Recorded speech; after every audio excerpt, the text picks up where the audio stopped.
আমরা এই তিনটা হরফের মাখরাজ এবং সিফাত শিখে শুদ্ধ করে উচ্চারণ করব। ঠিক আছে? হ্যাঁ, এই যে হামজা কোথায় থেকে আদি করতে হয় আমরা শিখছি কণ্ঠনালী শুরু থেকে। দেখি সবাই দেখাও তো কণ্ঠনালী শুরু কোনটা? হাত দাও, কণ্ঠনালী শুরুতে সবাই হাত দাও।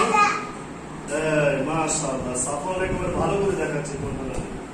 কণ্ঠনালীর মাঝখান কোনটা? সবাই হাত দাও। কণ্ঠনালীর শেষ কোনটা?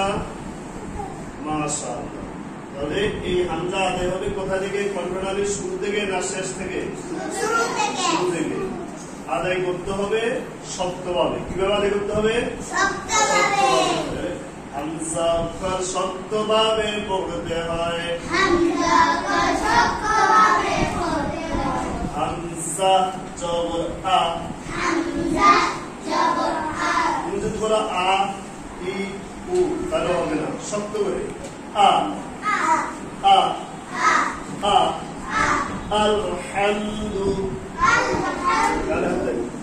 হামজা অক্ষর শক্তভাবে পড়তে হয়। চারিদিকে বড় দিকে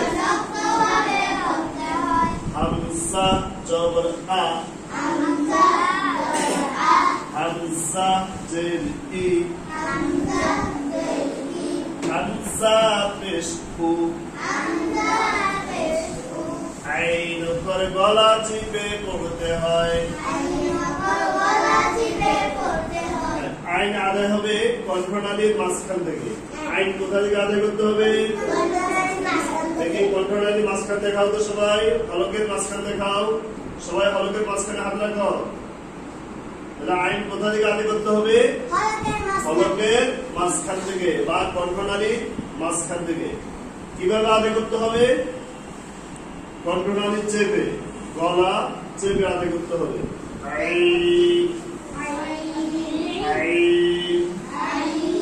আইন অক্ষর গলা চিপে পড়তে হয়। আইন জবর আ।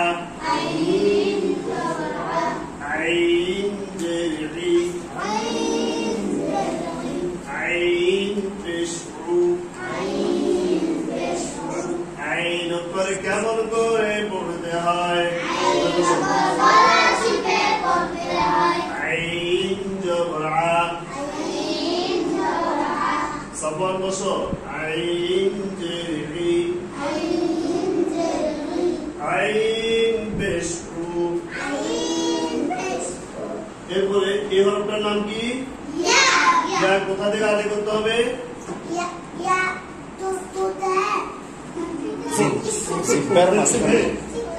কোথা থেকে আদায় করতে হবে? জিহ্বার মাঝখান থেকে। জিহ্বার মাঝখানটা কোথায়? এখানে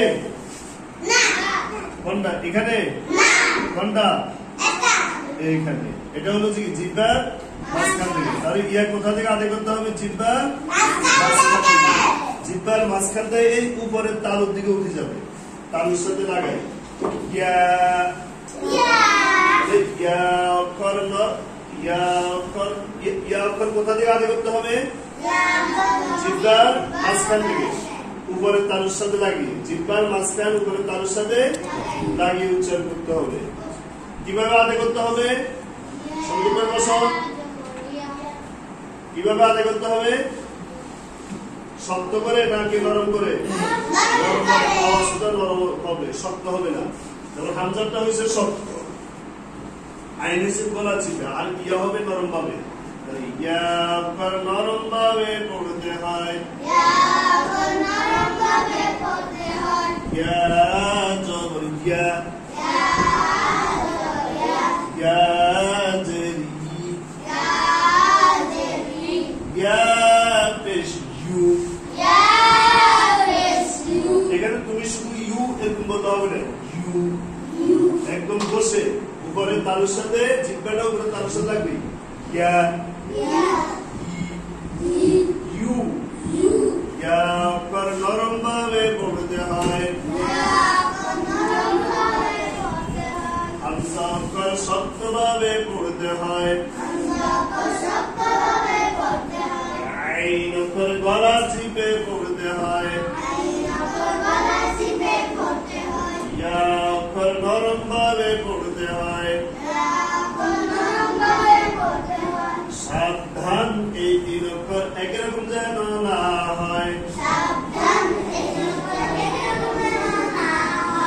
হইলে অর্থের পরিবর্তন হয়ে যায়।